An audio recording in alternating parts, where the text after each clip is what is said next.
Let's see. Okay.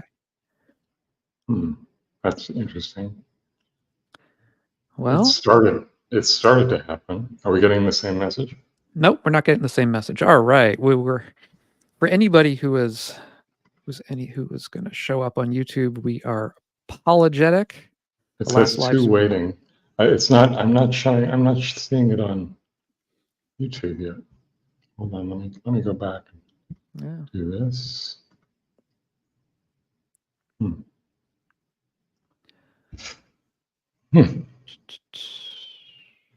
Says there are two people waiting,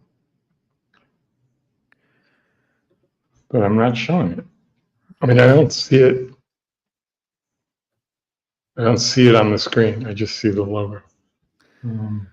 What I'm going to do is switch it. This is fun. Oh, boy. Okay. Go into the studio.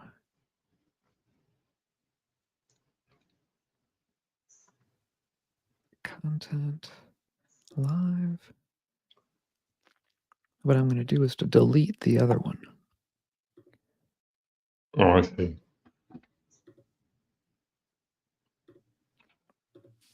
Meanwhile, I'll send a note if I can.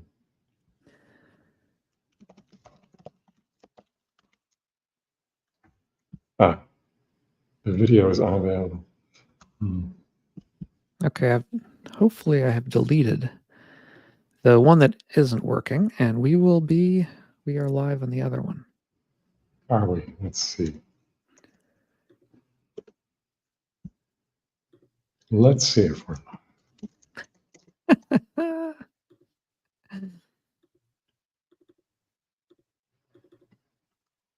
Yes, we are live. Okay. Good. Good. All right. So, a bit of a fun thing here. All right. For those who were waiting, or for now, there was only one there for a minute. Oh, there you are. Okay. So we had some technical issues, and now we're back. Yep. Now we need to officially start. Yeah. So, now we can actually start the podcast. Yeah. Okay. You want me to start, or you want to start? Yeah. Go ahead.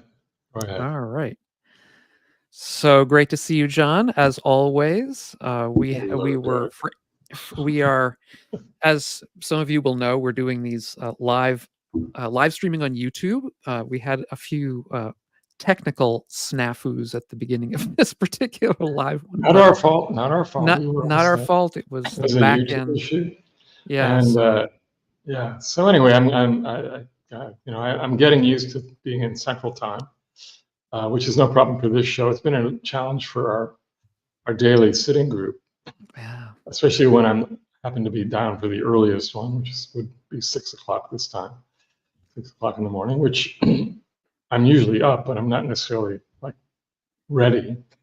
So, but anyway, I'm happy to be here, and as you can see, folks, that I'm living in an empty apartment because our move is in progress. Let's put it that way. Yeah. So you're living a Zen life right now. Exactly. Yeah. Anyway, so we have a very interesting topic today, which is important topic. The topic is meditation dangerous? Yeah. And I will say that to some degree, this was inspired by this podcast I listened to, which was produced and researched by the Financial Times. Primarily, it was a 4-part, very in-depth podcast. We'll put the link to it in the chat. Specifically regarding the retreats, what are known as Vipassana retreats, that have been around for decades, that were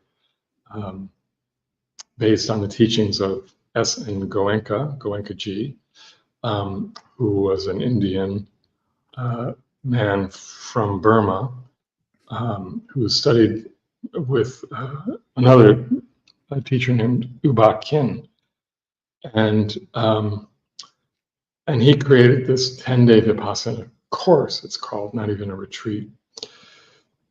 And many people do these retreats, and many people are really transformed by these retreats, no question about it. And yet there have been also a enough situations where people have come away in states of psychosis, have come away suicidal, and have actually committed suicide after attending one of these retreats.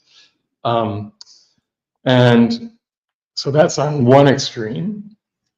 And then the other extreme just has to do with what is now referred to as, for those of us who teach, as trauma-sensitive mindfulness. In other words, that as we teach, we have to recognize that, especially these days in this country anyway, trauma is always present in one form or another in any group of people that we are teaching. And how do we work with that? How do we teach as a result of that? Mm-hmm. And the thing that's interesting about the Goenka retreats, these quote Vipassana retreats, and of course Vipassana is generally translated as insight.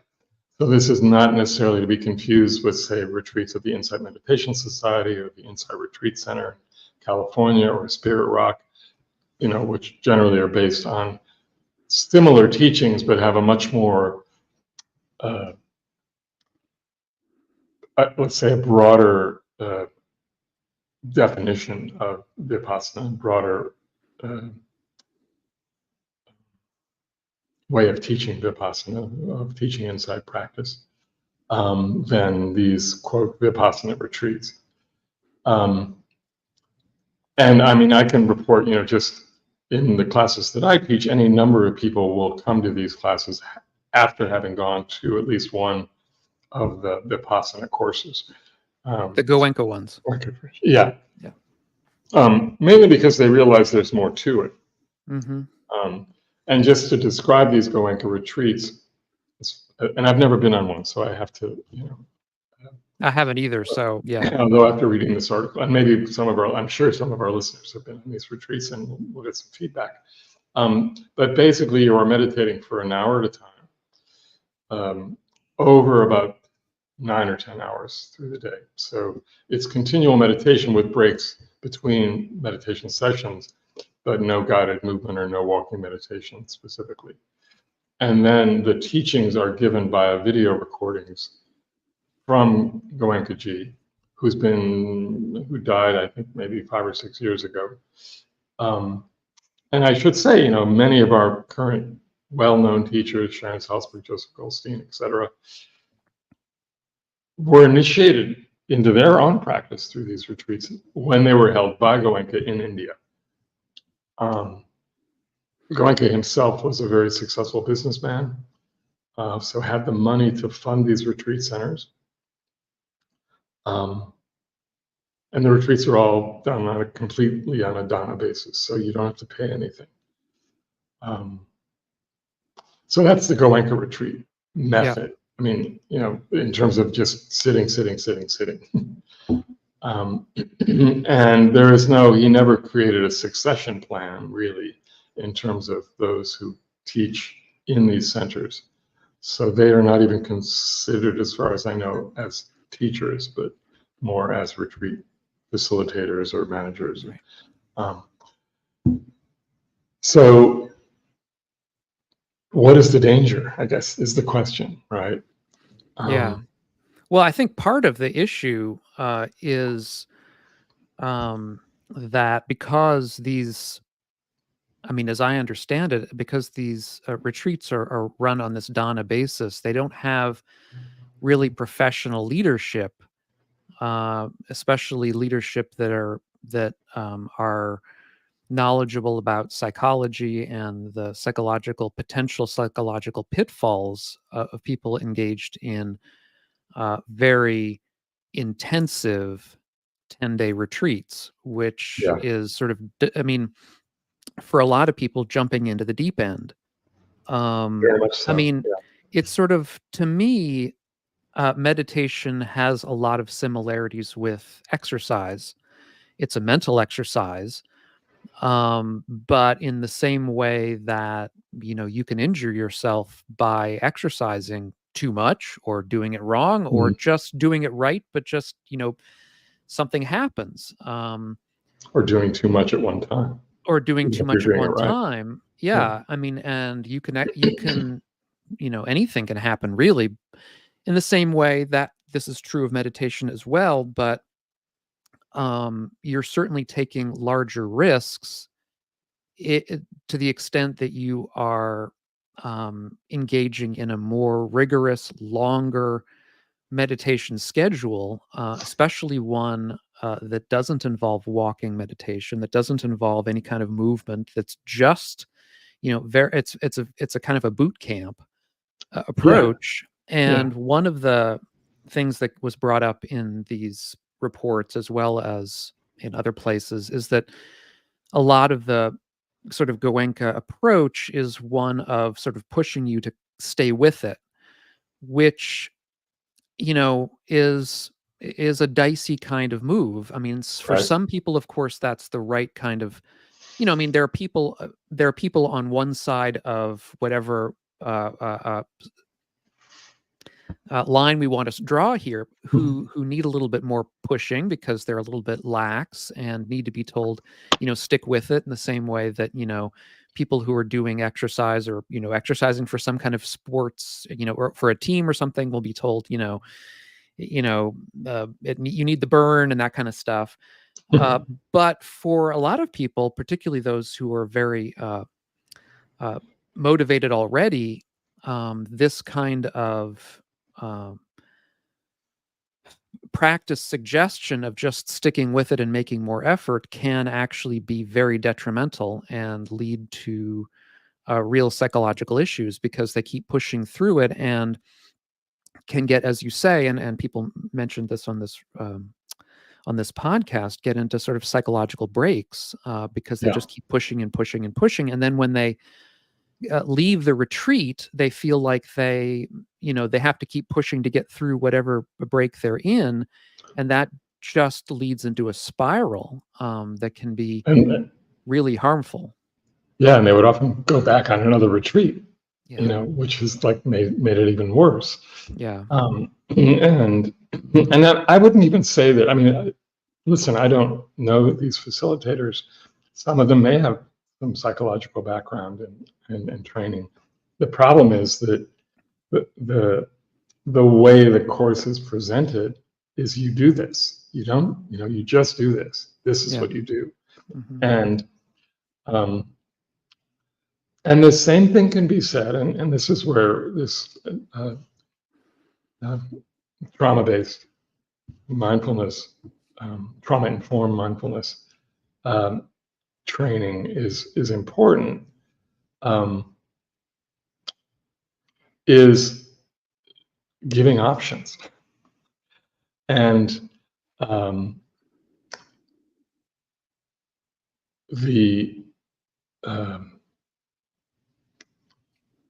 even at the beginning of an MBSR class, a mindfulness-based stress reduction class, I let people know that, when you bring attention to the body, and the Goenka system is primarily body-based. I mean, it's basically body scan and body scan and body scan. So you're continually just scanning the body. But when you go into the body in this way, stuff can come up because trauma is held in the body. And we don't necessarily know what trauma we're holding. And it could be very deep, historically, or historically based trauma. It could be ancestrally based trauma. It could be trauma from something more recent.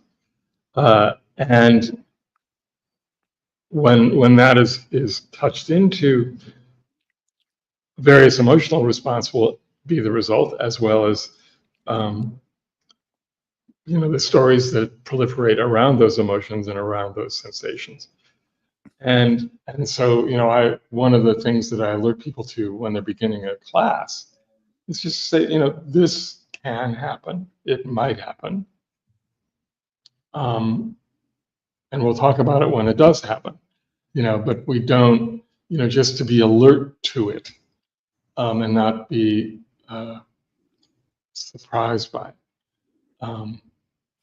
And then when it does happen, it's like, okay, you step back. It's like, when we talk about investigation in a Buddhist context, this idea of, the second factor of awakening is investigation and curiosity. It doesn't mean that when something challenging comes up, you have to go there and stay there until it works itself out. It just means, okay, let me touch into this. Let me go there for a bit and then step back, and then maybe go there again and step back. So it's this touching in and stepping back. Whereas it sounds like, what Goenka course, the Vipassana course is saying is, no, you just go there and you keep going there and you keep going there, keep going there. And, the nature of our minds, and actually the nature of some minds, is that proliferation creates all sorts of stories that most likely are not true. And that's what we hear about in these reports, is that the psychosis and the resulting, in one case, suicide, two cases actually, were, this person believing that they had done something truly horrible. And the other reports that were sort of included in here, which didn't result in suicide, but certainly resulted in serious psychological trauma, were similar. And so when I know now, for instance, and I will say that when I first did training, MBSR teacher training, mindfulness-based stress reduction teacher training, which was in the like I think 2006, 7, in there. At that time, we were actually told that if somebody came to a class, and we do pre-class interviews, that if somebody came to a class and they were dealing with PTSD, post-traumatic stress syndrome, that it was not a good time to take the course, which I thought was really curious. And a bunch of teachers got together and kind of discussed it. And that was when I personally, decided I wanted to be able to work with people with trauma. And so I took a whole 3-year training on somatic experiencing with a system developed by Peter Levine. And so then at least I could identify, because we don't always know when trauma is present. Many people have no clue really what trauma is. Obviously there's acute trauma from an accident, or from war, all of that's acute trauma. But when you've got other things that kind of build up over a lifetime, or even COVID. COVID was very traumatic for most of us in one way or another. Yeah. How is that held, and then how does it arise within, within one's experience of meditation, and how do you hold it, and how do you work with it? And so, trauma-informed mindfulness, which was, and we'll include some resources on this.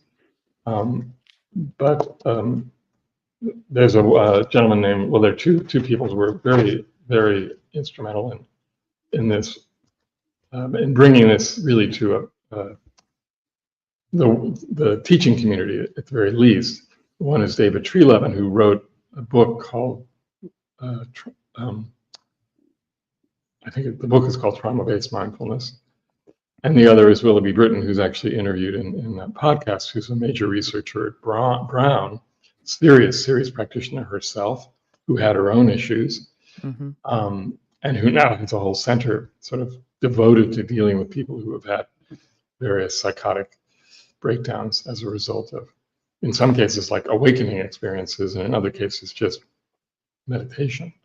Yeah, I was going to say that I just listened to a podcast with Willoughby Britton and Tim Ferriss, which it's a couple hours long. It's on YouTube. I'll leave a link to that as well in the notes to this program, really, really good interview. They touch on a number of things, but she gets into a lot of the issues about these dangers that some people fall into in meditation.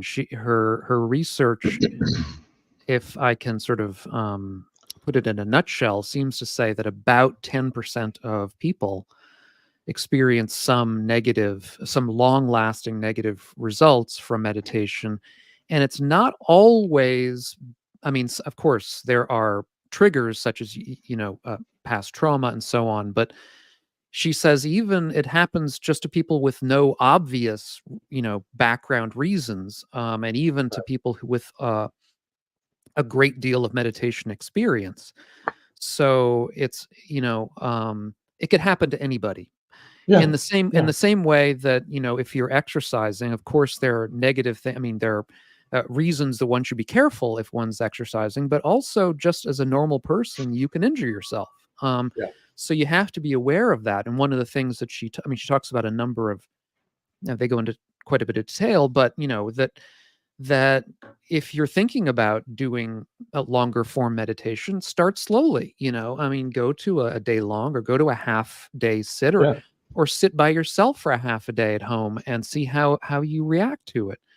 And don't start off by jumping into the deep end and then forcing yourself Yeah. to stick with it. I mean, she says that a lot of the problems that she finds are with sort of young males between sort of 18 and 30 who are very, gung ho, Oh, and sort of, yeah. want to really, really push through these things, and aren't willing to sort of step back from it. I mean, I think, as you note, that when we look into difficulties that we're having in meditation, and by the way, these difficulties are mentioned in the earliest texts. I mean, the Buddha himself talks about going through fear and terror in meditation, and there's discussion in the early texts of suicides in meditation. Right.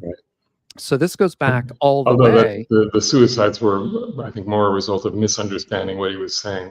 Oh Right. yeah, but Yeah. nevertheless, they happen. Yeah, it happened. Yeah. And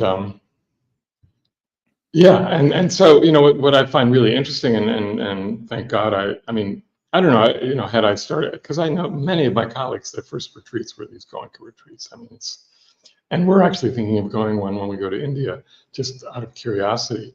And we would be considered beginners, even though we've been meditating for decades, because of the way they sort of see their own training, which is fine. I mean, but I remember my first long retreat at Insight Meditation Society, which was only, I think, 8 days, so it wasn't that long.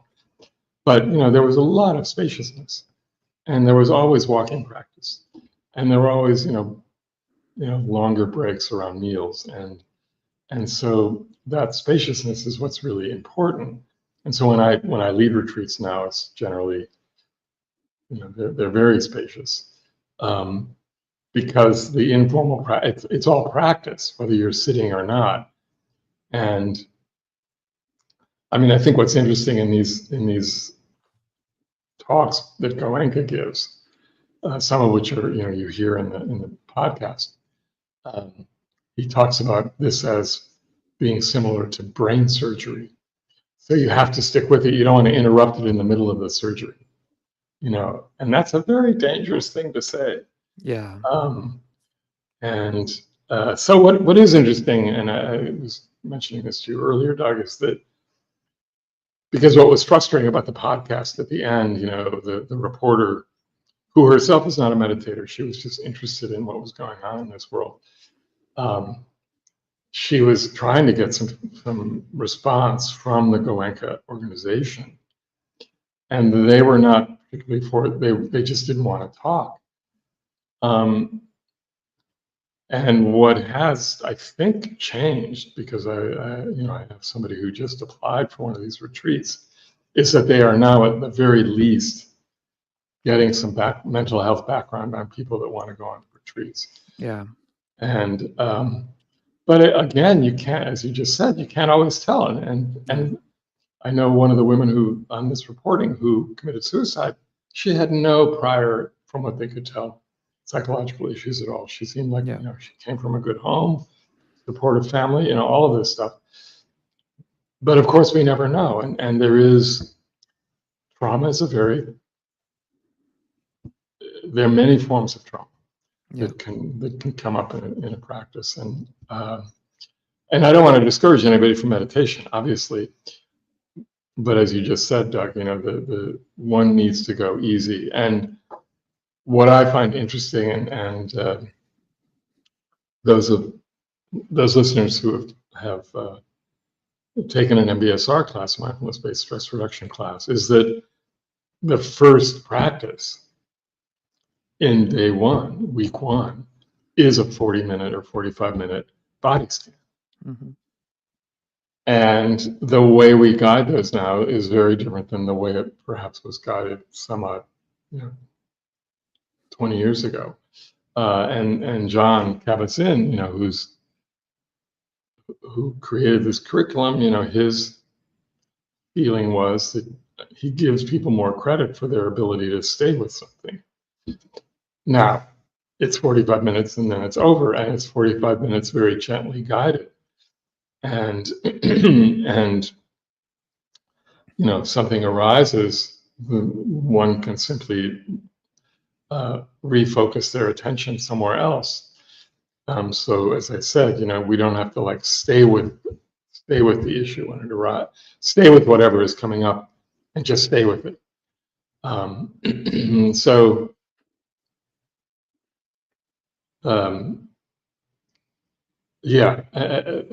just having this more open attitude about practice and